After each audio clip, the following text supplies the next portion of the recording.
আস্থা মুগ্ধ হয়ে একটার পর একটা জিনিস দেখছিল। যদিও সে এর আগেও এই ঘরে এসেছিল, কিন্তু তখন এত কিছু লক্ষ্য করার মতো অবস্থায় ছিল না। তারপর সে একটি ফার্স্ট এড বক্স খুঁজে বের করল। সেখান থেকে তুলো নিয়ে অ্যান্টিসেপটিক দিয়ে হাঁটুর ক্ষত পরিষ্কার করতে শুরু করল। ওষুধ লাগাতেই যন্ত্রণায় কেঁপে উঠে সে বলে উঠল, উফ, এত জ্বালা করছে। তারপর নিজেকেই সাহস দিয়ে বলল, না আস্থা, এটা করতেই হবে। অন্যের বাড়িতে এসে অসুস্থ হওয়ার ঝুঁকি তো নেওয়া যাবে না।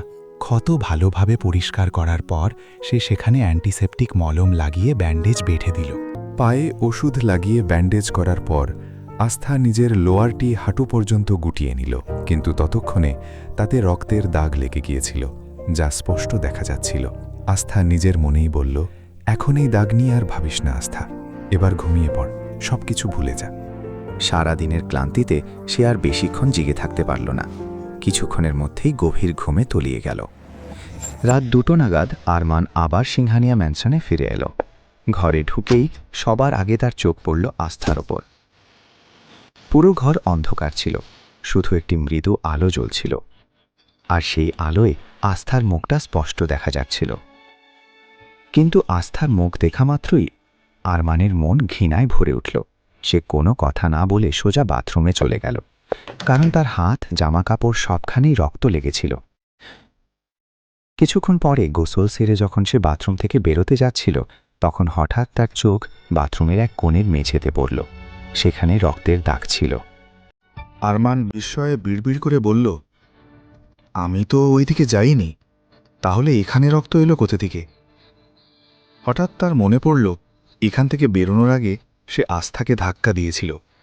সে নিজের মনেই বলল, তার মানে মেয়েটা আঘাত পেয়েছে। এই ভাবনাটা মাথায় আসতেই পর মুহূর্তেই সে সেটাকে ঝেড়ে ফেলল। ও যদি আঘাত পেয়েও থাকে, তাতে আমার কি? উদাসীন ভঙ্গিতে সে বাথরুম থেকে বেরিয়ে এলো, কিন্তু আবারও না চাইলেও তার দৃষ্টি গিয়ে থামল আস্থার ওপর। বারবার তার মনে হচ্ছিল গিয়ে দেখে আসে আস্থা কোথায় আঘাত পেয়েছে। তাই সে ঘরের একটি লাইট জ্বালিয়ে দিল। আলোর ঝলকানি আস্থার চোখে পড়তেই ঘুমের মধ্যেই সে অস্থির হয়ে উঠল। নিজের হাত দিয়ে চোখ ঢেকে নিল। আরমান ধীরে ধীরে তার পাশে গিয়ে দাঁড়াল, মাথা থেকে পা পর্যন্ত মন দিয়ে তাকে দেখতে লাগল। এই মুহূর্তে ওই পোশাকে আস্থাকে ভীষণ সুন্দর লাগছিল। আরমানের দৃষ্টি যেন তার ওপর গিয়েই থেমে গেল। কিছুক্ষণ পরে সে একটি কম্বল টেনে আস্থার গায়ে দিয়ে খুব নিচু স্বরে বলল, ও যদি সত্যি আঘাত পেয়ে থাকে কিংবা ওর ক্ষত থেকে রক্ত বেরোচ্ছে, তবুও আমার এতে বিশেষ কিছুই অনুভব করা উচিত নয়। এমনটাই ভাবতে ভাবতে আস্থার আর কোনো খোঁজ না নিয়েই আরমান বিছানার অন্য প্রান্তে গিয়ে শুয়ে পড়ল। শোয়ার কিছুক্ষণের মধ্যেই সেও গভীর ঘুমে তলিয়ে গেল। এদিকে একটি অন্ধকার প্রাসাদের ছোট্ট ঘরে, যেখানে শুধু একটি প্রদীপের ক্ষীণ আলো জ্বলছিল, হাঁপাতে হাঁপাতে এসে পৌঁছালো সেই লোকটি, যাকে কিছুক্ষণ আগেই আরমান নির্মমভাবে মারধর করেছিল। আজ যা যা ঘটেছে সবকিছু সে সামনে বসে থাকা লোকটির কাছে খুলে বলল। ভয়ে কাঁপতে কাঁপতে বলল, ওখানে ডেভিল কিং এসেছিল। ঠিক তখনই বীর রায়চন্দ্র নিজের কাঁধে কারো হাতের স্পর্শ অনুভব করল। ঘুরে তাকাতেই দেখল এক মধ্যবয়স্ক মহিলা তার সামনে দাঁড়িয়ে আছেন। তিনি শান্ত গলায় বললেন, বীর, শান্ত হও। তিনি বীরকে শান্ত করার চেষ্টা করছিলেন। বীর একবার তার দিকে তাকালো, তারপর রাগে ফুঁসতে ফুঁসতে বড় বড় পা ফেলে নিজের ঘরে চলে গেল।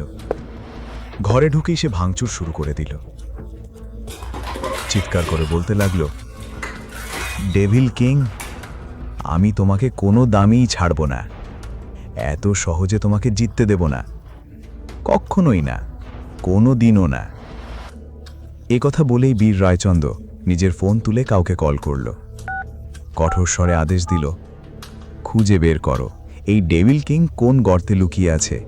আজ পর্যন্ত আমাদের প্রতিটি কাজে এই ডেভিল কিং বাধা দিয়েছে। এবার আর আমি ওকে কোনোভাবেই ছাড়ব না। যেভাবেই হোক ওকে খুঁজে বের করতেই হবে। আজ পর্যন্ত আরমান অর্থাৎ ডেভিল কিংয়ের আসল পরিচয় সবার কাছেই এক গভীর রহস্য ছিল। কেউ জানতো না যে শহরের ১ নম্বর ব্যবসায়ী সিংহানিয়া ইন্ডাস্ট্রিজের মালিক আরমান সিংহানিয়াই আসলে সেই কুখ্যাত ডেভিল কিং, যার নাম শুনলেই মানুষের মনে ভয় ঢুকে যেত। শহরের প্রায় সবাই ডেভিল কিংয়ের নাম শুনে আতঙ্কে কেঁপে উঠত। বীর রায়চন্দ্র ঘৃণায় দাঁত চেপে বলল, আমি শপথ করছি, যে করেই হোক আমি ডেভিল কিংয়ের কাছে পৌঁছাবো আর তাকে পৃথিবী থেকে মুছে ফেলব। কিন্তু বীর কি কখনো জানতে পারবে যে ডেভিল কিং আর কেউ নয়, বরং শহরের সবচেয়ে বড় ব্যবসায়ী আরমান সিংহানিয়ায়? পরের পর্বে জানুন গল্পের পরবর্তী চমকপ্রদ ঘটনা। দেখুন শুধুমাত্র পকেট এফএম-এর ইউটিউব চ্যানেলে। আর তেরে ইশকেমের সব এপিসোড শুনতে ডিসক্রিপশনে দেওয়া লিঙ্ক থেকে ডাউনলোড করুন পকেট এফএম অ্যাপ।